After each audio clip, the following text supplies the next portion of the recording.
ನಿರ್ದೇಶಕನಿಗೆ ಬೇಕಾಗಿರುವಂತ ಖುಷಿ ಇದೆ ಇದು ಮೇಡಮ್. ಏಕೆ ಅಂತಂದ್ರೆ ಈಗ ಹೇಗೆ ಒಂದು ತಾಯಿ ತನ್ನ ಗರ್ಭದಲ್ಲಿ ಮಗುನ ಹೊತ್ಕೊಂಡು ಯಾವಾಗ ಜನರ ಮುಂದೆ ನಾವು ತೋರಿಸ್ತೀವಿ ಅನ್ನೋದು ಆ ಮಗು ಮುಖ ನೋಡ್ತಾರೆ ಅಂತ. ಸೊ ಅದೇ ತರ ನನಗಿದೊಂದು ಮಗು ಭೈರಾದೇವಿ. ಎಲ್ಲ ಜನರ ಆಶೀರ್ವಾದ ಬೇಕು ನನ್ನ ಭೈರಾದೇವಿಗೆ.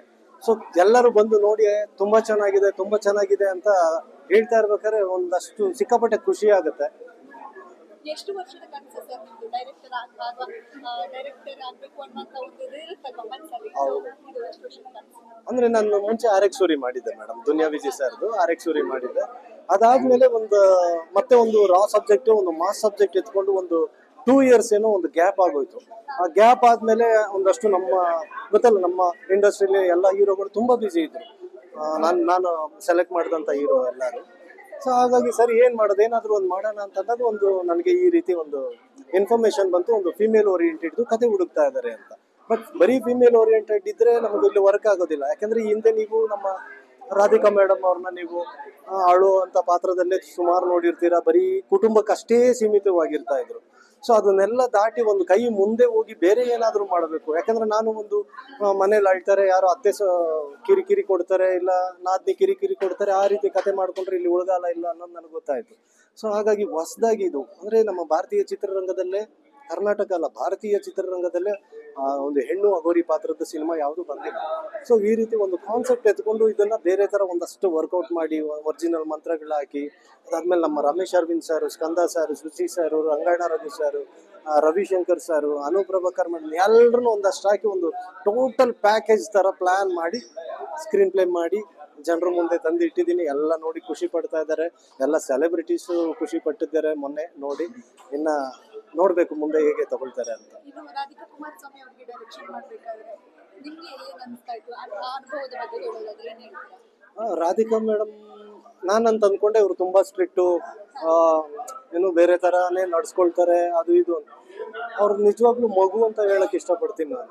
ಸಣ್ಣ ಮಗು ಅವ್ರಿಗೇನು ಗೊತ್ತಿಲ್ಲ. ಇದು ಬೇಕು ಅಂತಂದ್ರೆ ಆಯ್ತು ಅಂತಾರೆ.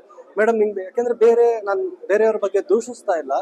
ನಂಗೆ 1 more ಬೇಕು ಅಂತಂದ್ರೆ ಯಾಕೆ ರೀಸನ್ ಕೇಳ್ತಾರೆ. ನೋ ರೀಸನ್, ಇದು ಬೇಕಾ, ಸರಿ ಆಯ್ತು ಮಾಡ್ತೀನಿ, ಆಯ್ತು ಖುಷಿಯಾಗಿ. ಅಷ್ಟು ಮೇಕಪ್ ಹಾಕೊಂಡು, ಅಷ್ಟು ವಿಗ್ ಭಾರ ಇಟ್ಕೊಂಡು ನಾವು ನೋಡಿ, ನಾನು ಜಸ್ಟ್ ಒಂದು ಟೀ ಶರ್ಟ್ ಹಾಕೊಂಡೆ ಇಲ್ಲಿ 10 ನಿಮಿಷ ನಿಲ್ಲಕ್ಕಾಗ್ತಾ ಇಲ್ಲ. ಅಂಥದ್ರಲ್ಲಿ ಅವರು ಇಡೀ ಸಿನಿಮಾ ನಮಗೆ ಸ್ಮಶಾನದಲ್ಲಿ ಫೈಟಲ್ಲಿ, ಸಾಂಗಲ್ಲಿ ಆ ಮೇಕಪ್ ಹಾಕೊಂಡು, ಆ ವಿಭೂತಿಗಳು ಬಳಕೊಂಡು, ಒಂದು ಸ್ವಲ್ಪ ನೋಡಿ ಜಸ್ಟ್ ಒಂದು ಸ್ವಲ್ಪ ಸ್ಪೆಕ್ ಬಂತು ಅಂದ್ರೆ ಮತ್ತೆ ನಾವು ವಿಭೂತಿ ಪ್ಯಾಚ್ ವರ್ಕ್ ಮಾಡ್ಬೇಕಾಗಿತ್ತು. ಪ್ಯಾಚ್ ಮಾಡಿದ್ರೆ ಮತ್ತೆ ಅದು ಮಾರ್ಕ್ ಬೀಳೋದು.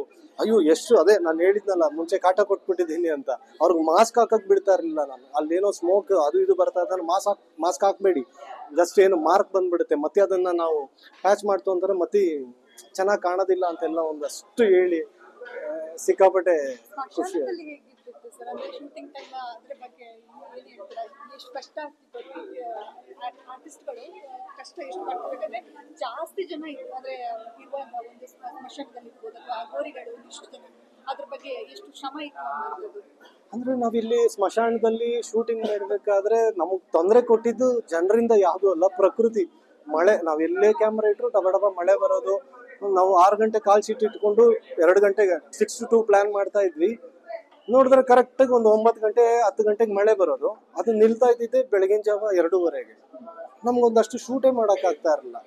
ಅದಾದ್ಮೇಲೆ ಮತ್ತೆ ಎಕ್ಸ್ಟೆಂಡ್ ಮಾಡ್ಕೊಂಡು ಬೆಳಗ್ಗೆ 6 ಗಂಟೆವರೆಗೂ ಒಂದಷ್ಟು ಸ್ವಲ್ಪ ತಗೊಂಡು ಏನಾಯ್ತು, ಬಡ್ಜೆಟ್ ಹಂಗೆ ಜಾಸ್ತಿ ಆಗ್ತಾ ಹೋಯ್ತು. ಎಲ್ಲೋ ಒಂದ್ ಕಡೆ ಭಯ ಶುರು ಆಯ್ತು. ಯಾಕಂದ್ರೆ ಅಂದ್ಕೊಂಡಿದ್ದಕ್ಕಿಂತ ಜಾಸ್ತಿ ಮಾಡ್ಬಿಟ್ರೆ ರಿಕವರಿಗೂ ಸ್ವಲ್ಪ ಎಲ್ಲ ಕಷ್ಟ ಆಗುತ್ತೆ. ಸೊ ಈ ರೀತಿ ಎಲ್ಲ ಮಾಡ್ತಾ ಇರ್ಬೇಕಾದ್ರೆ ಏನಾಯ್ತು ಗೊತ್ತಿಲ್ಲ. ದೇವಿ ಶಕ್ತಿ ಕಾಳಿ, ಅಲ್ಲಿ ಸ್ಮಶಾನದಲ್ಲಿ ಕಾಳಿ ಇದೆ, ಅಲ್ಲಿ ಭಯ ಆಗುವಂಥದ್ದು ಏನೂ ಇಲ್ಲ. ಅದ್ಯಾಕೆ ಜನ ಸ್ಮಶಾನ ಅಂದ್ರೆ ಎದುರುಕೊಳ್ತಾರೋ ಗೊತ್ತಿಲ್ಲ. ನಿಜವಾಗ್ಲೂ ನೆಮ್ಮದಿ ಇರುವಂತ ಜಾಗ ಯಾವುದು ಅಂತಂದ್ರೆ ಒಂದು ಸ್ಮಶಾನ, ಇನ್ನೊಂದು ದೇವಾಲಯ. ಯಾಕಂದ್ರೆ ಸ್ಮಶಾನ ನಮ್ಗೊಂಥರ ದೇವಾಲಯ ಇದ್ದಂಗೆ. ಯಾಕಂದ್ರೆ ಅಲ್ಲೂ ಕಾಳಿ ದೇವರ ದೇವಸ್ಥಾನ ಇದೆ.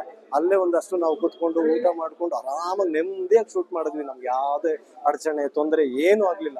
ಜಸ್ಟ್ ಆ ಮಳೆಯಿಂದ ಆ ಗೋರಿ ಮೇಲೆ ನಡ್ಕೊಂಡು ಹೋಗ್ಬೇಕಾದ್ರೆ ಮೇಡಮ್ ಒಂದ್ಸರಿ ಸ್ಲಿಪ್ ಆಗಿ ಬಿದ್ದಿದ್ದಷ್ಟೇ. ಅದ್ ಬಿಟ್ರೆ ಇನ್ಯಾವ್ದು ತೊಂದರೆ ಆಗಿಲ್ಲ.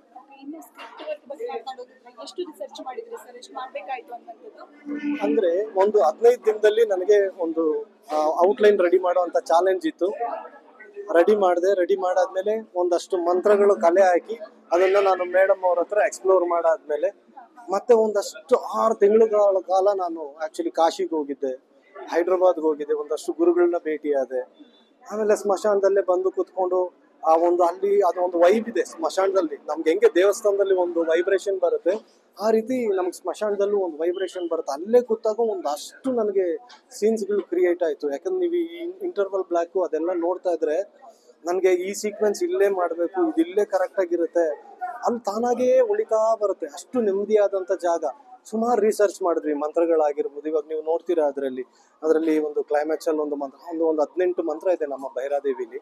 ಅದರಲ್ಲಿ ಹೇಳ್ಬೇಕು ಅಂತಂದ್ರೆ ಒಂದು ಆತ್ಮ ಬಂಧನಕ್ಕೂ ಒಂದು ಮಂತ್ರ ಇದೆ, ಉಚ್ಚಾಟನೆಗೆ ಒಂದು ಮಂತ್ರ ಇದೆ, ಆಹ್ವಾನೆಗೆ ಒಂದು ಮಂತ್ರ ಇದೆ, ಸುಮಾರು ಎಲ್ಲದಕ್ಕೂ ಒಂದೊಂದು ಮಂತ್ರ. ದೇವರನ್ನ ಕರಿಬೇಕು ಅಂತಂದ್ರೂ ಒಂದು ಮಂತ್ರ ಇದೆ. ಅದನ್ನ ನೀವು ನೋಡಿದ್ರಿ, ಈಗ ಕ್ಲೈಮ್ಯಾಕ್ಸ್ ಅಲ್ಲಿ ನೋಡ್ತೀರಿ. ಅದು ಗಜಗತೇಮ ಕುರತೆ ಢಾಮ ಡಂ ಢಂ ಸ್ತಕೇಫಿ ಪತ್ನಾರ ಘೋರೆ ವಿಶೇಷ ಜ್ವಾಲಾ ಮಾಲಾಕರಾಲಂ ಓಹೋ ಹಾನಿ ಹಂತಂ ಹಸಿ ಹಸಿ ಮನಿ ಸಭಾ ಸಬಟರ ಸಹಕಾರಣ ನಾವು ದೌಸಿಕನ ಕುರುತೆ ಸರ್ವತೂ ಮುಖಜ. ಇದು ಆತ್ಮ ಬಿಡುಗಡೆ ಮಂತ್ರ. ಇದೇ ರೀತಿ ಆಹ್ವಾನೆಗೂ ಒಂದು ಮಂತ್ರ ಇದೆ. ನಮ್ಮ ರವಿಶಂಕರ್ ಸರ್ ನನ್ನ ಬಾಯಲ್ಲಿ ಏನ್ ಕೇಳ್ತೀರಾ, ಅಲ್ಲಿ ನಮ್ಮ MD ಪಲ್ಲವಿ ಮೇಡಮ್ ಭೈರಾದೇವಿಗೆ ಡಬ್ಬಿಂಗ್ ಮಾಡಿದ್ದಾರೆ. ಅವರ ಧ್ವನಿಗೆ ಒಂದು ಹ್ಯಾಟ್ಸ್ ಆಫ್ ಹೇಳ್ತೀನಿ ಇಲ್ಲಿಂದಾನೆ. ಯಾಕೆಂದ್ರೆ ಅಘೋರಗಳಂತಂದ್ರೆ ಒಂದು ಆ ಧ್ವನಿ, ಆ ಒಂದು ಗಡ್ಸು ಧ್ವನಿ ಬೇಕು. ಸಿಕ್ಕಾಪಟ್ಟೆ ನಾವು ಹುಡುಕಿದ್ವಿ ಎಲ್ಲೂ ಸಿಗ್ಲಿಲ್ಲ. ಮಂಗಳಮುಖಿರ ಕೈಯಲ್ಲೆಲ್ಲ ನಾವು ಡಬ್ಬಿಂಗ್ ಮಾಡ್ಸಕ್ಕೆಲ್ಲ ಪ್ರಯತ್ನ ಪಟ್ವಿ, ನಮ್ಮ ರಾಧಿಕಾ ಮೇಡಮ್ ಕೈಯಲ್ಲೂ ಡಬ್ಬಿಂಗ್ ಮಾಡ್ಸಕ್ ಪ್ರಯತ್ನ ಪಟ್ವಿ, ಎಲ್ಲೂ ಆಗ್ಲಿಲ್ಲ. ಕೊನೆಗೆ ನಮ್ಮ ಡಬ್ಬಿಂಗ್ ಇಂಜಿನಿಯರ್ ರಾಜಶೇಖರ್ ಸರ್ ಅಂತ ಅವ್ರು ಹೇಳಿದ್ರು, MD ಪಲ್ಲವಿ ಮೇಡಮ್ ಒಂದ್ ಸ್ವಲ್ಪ ಮ್ಯಾಚ್ ಆಗ್ಬೋದು ನೋಡಿ ಅಂತಂದ್ರು. ಅವಾಗ ಕರೆಸಿದಾಗ ನಾನು ತುಂಬಾ ಹ್ಯಾಪಿ ಆಯ್ತು. ಆಗ ಫಸ್ಟ್ ನಾವು ಹೇಳಿದ ಮಂತ್ರನೇ ನಮ್ಮ ಮೇಡಮ್ ಅವ್ರದ್ದು ಇಂಟ್ರೊಡಕ್ಷನ್ ಮಂತ್ರ. ಇನ್ನು ಕೊನೆಯದಾಗಿ ರಾಧಿಕಾ ಕುಮಾರಸ್ವಾಮಿ ಅವರ ಅಭಿಮಾನಿಗಳಿಗೆ ಏನು ಹೇಳಕ್ಕೆ ಇಷ್ಟಪಡ್ತೀರಾ? ಈ ಮೂವಿಯನ್ನು ಅವರು ಯಾಕೆ ಬಂದ್ರು? ಒಂದು ಒಳ್ಳೆ ಟೋಟಲ್ ಪ್ಯಾಕೇಜು. ನೀವು ಹಿಂದೆ ಏನು ನೀವು ನಮ್ಮ ಮೇಡಮ್ನ ಅಳು ಮುಖದಲ್ಲಿ ಫ್ಯಾಮಿಲಿಯಲ್ಲೆಲ್ಲ ಹೊಡೆತ ತಿನ್ನುವಂತ ಪಾತ್ರದಲ್ಲಿ ಏನು ನೋಡಿದ್ರಿ, ಆ ರೀತಿ ಇಲ್ಲ. ಪಕ್ಕ ಇವರು ರಿವರ್ಸ್ ಹೊಡಿತಾರೆ. ಆ ರೀತಿ ಒಂದು ಚಾಲೆಂಜಿಂಗ್ ಆಗಿರೋ ಪಾತ್ರ ಇದೆ. ಆಮೇಲೆ ವಿಭಿನ್ನವಾಗಿದೆ. ಮೇಡಮ್ಮು ಎಲ್ಲಾ ಕಡೆ ದೇವಿ ದೇವಿ ಅಂತ ಅಂದ್ಬಿಟ್ಟು ದೇವಿನ ಮೊರೆ ಹೋಗ್ತಾ ಇದ್ರು. ಇಲ್ಲಿ ಮೇಡಮ್ಮೇ ಭೈರಾ ದೇವಿ ಆಗಿದ್ದಾರೆ. ಒಂದು ಕಾಳಿ ರೂಪದಲ್ಲಾಗಿರ್ಬೋದು, ಅಘೋರ ರೂಪದಲ್ಲಾಗಿರ್ಬೋದು, ಭಯಾನಕವಾಗಿ ಕಾಣಿಸ್ತಾರೆ. ದಯವಿಟ್ಟು ಎಲ್ಲ ಥಿಯೇಟರ್ಗೆ ಬಂದು ಸಿನಿಮಾ ನೋಡಿ ಎಂಜಾಯ್ ಮಾಡಿ. ಒಂದು ಪ್ರಶ್ನೆ ಕೇಳೋದು ಬರುತ್ತೆ, ಭೈರಾದೇವಿ ಪಾರ್ಟ್ 2 ಬರುತ್ತೆ, ವೇಟ್ ಮಾಡ್ಬೋದಾ ಹೇಗೆ? ಖಂಡಿತ ಮೇಡಮ್. ಯಾಕೆಂದ್ರೆ ಇಲ್ಲಿ ನಾ ಹೇಳಿದ್ನಲ್ಲ, ಈ ಗಜಗತೇಮ ಕೂರತೆ ಅಂತ ಆತ್ಮ ಬಿಡುಗಡೆ ಮಾಡ್ಬಿಟ್ರು. ನೆಕ್ಸ್ಟ್ ಏನ್ ಮಾಡತ್ತೆ ಅನ್ನೋದೇ ನಮ್ಗೆ ಪಾರ್ಟ್ 2 ಇರೋದು ಸೀಕ್ವೆಲ್ ಅಲ್ಲಿ.